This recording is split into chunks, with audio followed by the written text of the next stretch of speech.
Hello! So, in this video, we're actually just making sort of a quick remark on the notation for the improper Riemann integration. So, I want to point out and really stress something because this is very easy to sort of hear, see, and then promptly forget and move on.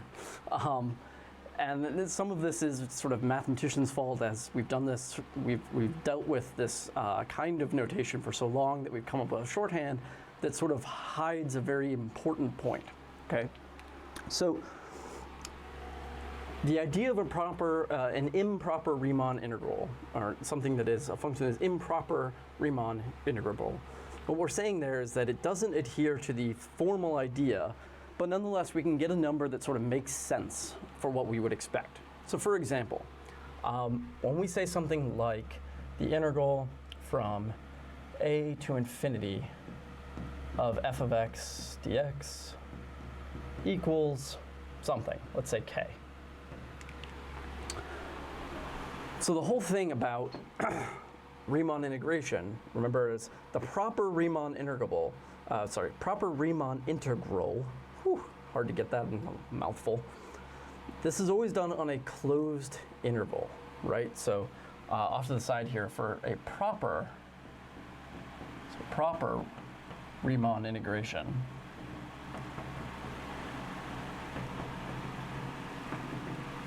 is performed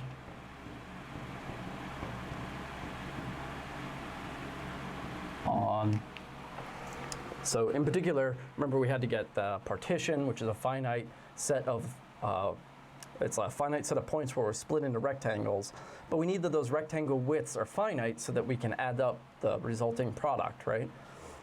So if we're going to do this Riemann integration, it needs to be performed on a closed, which is going to be very important, and bounded, which is also important, interval. As a complete side note, because I'm not going to worry about it in this class, but it is very, very common in the literature to run into this across all disciplines. And I mean, like, not just math, but physics, engineering, computer science, all of these things in the theory type courses where you're doing anything with this. Closed and bounded, these things are also called, or also referred to as compact, which you may have done in the first section of this course. So closed and bounded and being compact are almost the same. Turns out they are the same in terms of the real numbers, and there's a very famous theorem that says that, the Heim-Borel theorem, but compact is a little more general in other settings.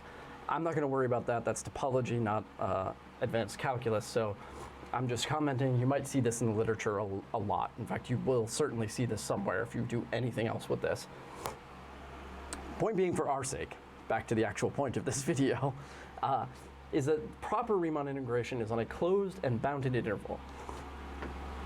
This, you can argue, is closed in some sense. What that means, again, is more of a topology discussion, but it's certainly not bounded because I'm going to something infinitely large. And so this is an example of an improper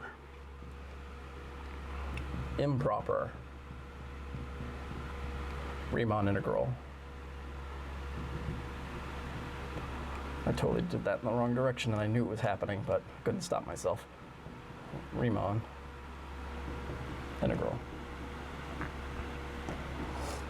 And what I want to really hammer home in this video is that, as such, this is not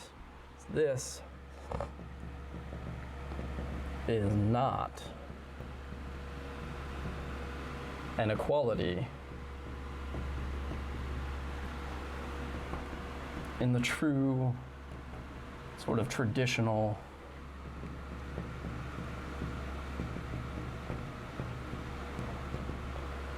mathematical sense.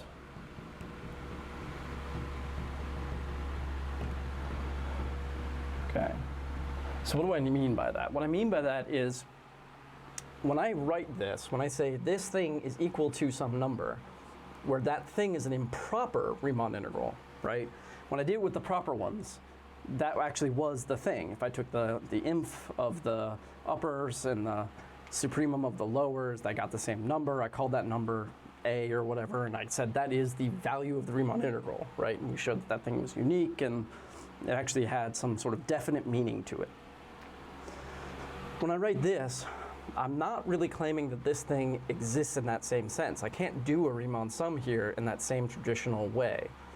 What I'm doing instead is this is a shorthand. So this is a shorthand for the following. This is saying that the limit as t goes to infinity, I'm picking t here for whatever dummy variable, of a to t of f of x dx. This thing then being a proper Riemann integrable function, or proper Riemann integral, that this limit is k. So when I write this, it's shorthand for saying that although this thing doesn't really make sense as you would think of it, that I could approximate it by taking sort of short, honest-to-God Riemann integrals and then tending that shortness out infinitely far. So what this k really represents is the limiting value of the sort of approximation as I get closer, as I get further and further out, as I get closer and closer to the sort of bad point, where in this case I'm using point to also mean infinity, okay? And in another video I'm going to dive a little bit more into what kind of bounds make sense for this and how this works. So the thing is though, so to sort of continue here, this is good and bad.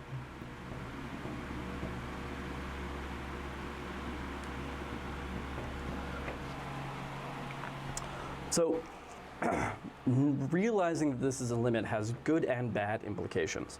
So what's the good? Well, the good, we can use our existing limit and Riemann integral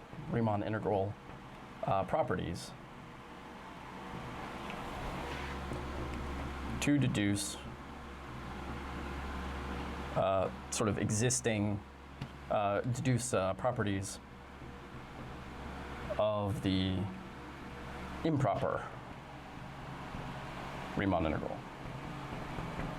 For example, we know that you can, we know that, for example, if you have a limit, right, if you have limit of one thing and a limit of another thing, if one of those things is always bigger than the other, that stays true up to greater than or equal in the limit. Meaning that if I know, so if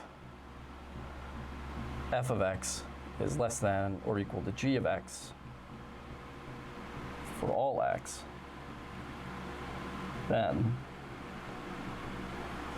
the integral from a to infinity of f of x dx, this thing, is less than or equal to the integral a to infinity of g of x dx.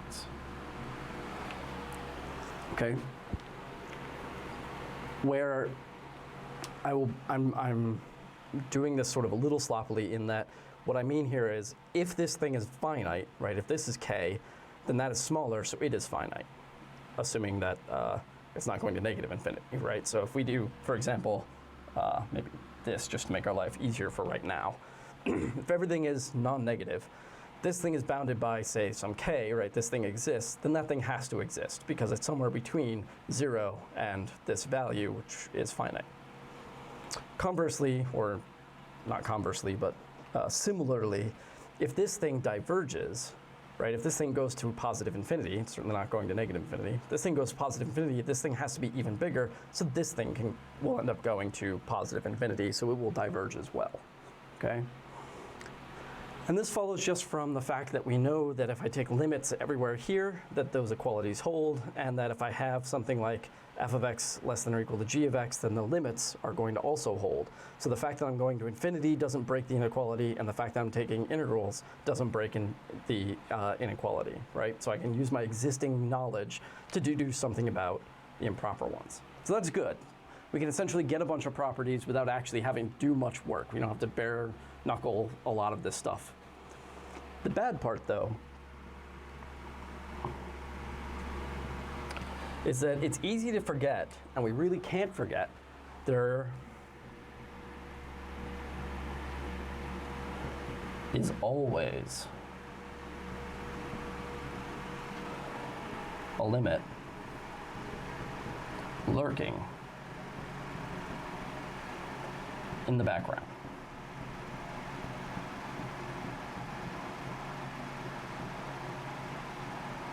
And in fact, one of the things you should have done when you talked about limits in the first part is at least recognize, if not always know when you can do something about it, but at least recognize the fact that switching the order of limits can greatly, drastically change the outcome of those limits. So if you have the limit as x approaches infinity of the limit as t approaches infinity of a thing, and you switch those, so you do t first instead of x, you can actually get a completely different value at the end. And so if you have limits lurking in the background, this means, or this makes things like the integral from negative infinity to infinity of f of x dx very tricky or technical. And this is something we'll discuss later. But the problem is that if I'm using a limit each time I go to infinity, then I have essentially two limits here. But just writing this does not make it clear which limit goes first, and as I just mentioned, it can be really important to know which limit goes first. And so this sort of thing becomes ambiguous if I don't sort of have some canonical way, some default way of always treating this thing, okay? But that's not necessarily obvious if you just look at it and be like, oh, it's just doing the improper integral, but I'm going both directions, it should be fine. Well, it turns out it's not fine, and in fact, it's highly technical why it's not fine. So it's a very subtle but really important problem that you have to sort of deal with. And like I said, we'll talk about that, okay? So the remark that I'm trying to make here, and the thing I really, again, want to hammer home is that although we freely write this equals that, and I will be doing this all the time when we talk about these things and do examples and such, it's important always to keep in your head that I'm not just saying that this is a value and the value equals k. What I'm saying is that if I convert it to a limit of partial pieces, those partial pieces in the limit converge to that number, okay? And so cases where you sort of need to use this technique, you have to be careful that you're sort of doing so in a way that makes it so that you don't run into problems like this, essentially. And that'll be its own video, so I will dive into that full bore pretty soon, okay? So that is it. That is my remark on the notation.